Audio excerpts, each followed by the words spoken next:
Hey there, it's time for a check-in, and this check-in comes from a parent who approached me at a preschool that I'm working at and said, "Help, Hannah, my child is a big fat liar, and I don't know what to do about it." And it's true, children do lie. I mean, we all know that. They're going to test their boundaries with you. They're going to tell you things that aren't true.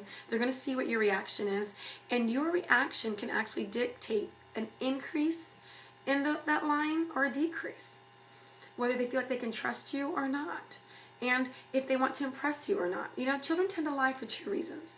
They lie to impress. They lie because they want you to think better of them. That your perception, or that person they're lying to, perception is very important to them. So, they want to either outdo them or say they have something they don't have to impress that person. So the child will lie. And a way to bring them away from that, remember that people pleaser mode, to bring them back in the middle, is for you as a parent, at least with you, where they're going to lie less to you, is where you talk to them and help them figure out what it is that's valuable about them intrinsically, internally, what's important to them. And as long as they know that you find them valuable no matter what they have or don't have, and they see that, and they start having those feelings inside where they can talk about their value and understand their value beyond their things, you tend to see bragging go down a little bit, and sometimes go away for the most part. I've seen children who would come into the classroom and want to impress me. "Teacher Hannah, look at my picture. Teacher Hannah, look at my dress." It's pay attention to me, look at me. I need acknowledgement, and I'm hearing that that's what they're asking for.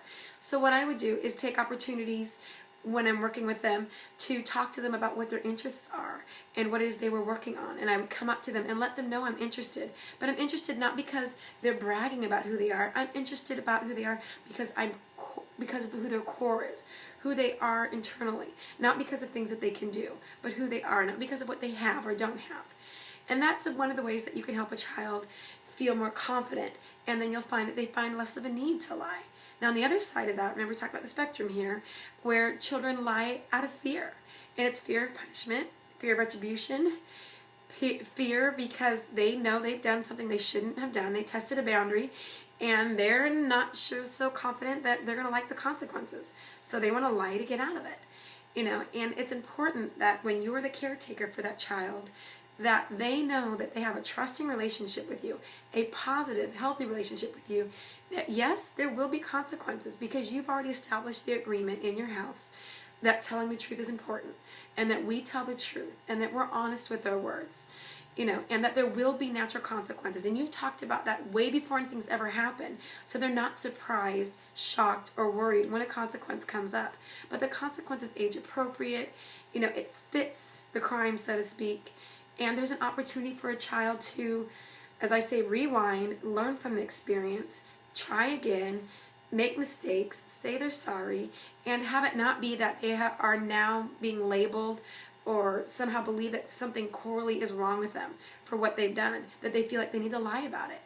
So this is the parenting style that I want to check in with you to say, yes, if you stick to positive parenting, if you can stay within that area of your agreements and offer a child a place of feeling safe and secure with you, you're going to find them, at least in your relationship with them, that they're going to lie to you less, that they're going to be more open and honest. My son, he did something just today even, and it broke our agreement, and he hid from me, and that was really scary. We were at a park, and it's a little off the topic, but it's talking about the trust, and I couldn't find him, and I'm, Spencer, and he didn't respond, and of course I'm panicked, and I thought, wait a minute, he was right in front of me, and that's just how quickly kids can move, and he had ducked down behind a bush, and when he finally came out, he could see the hurt in my eyes, he could see that I was upset.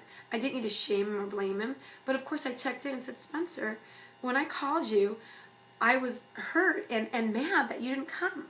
Why is that? Why did you not come when I called you?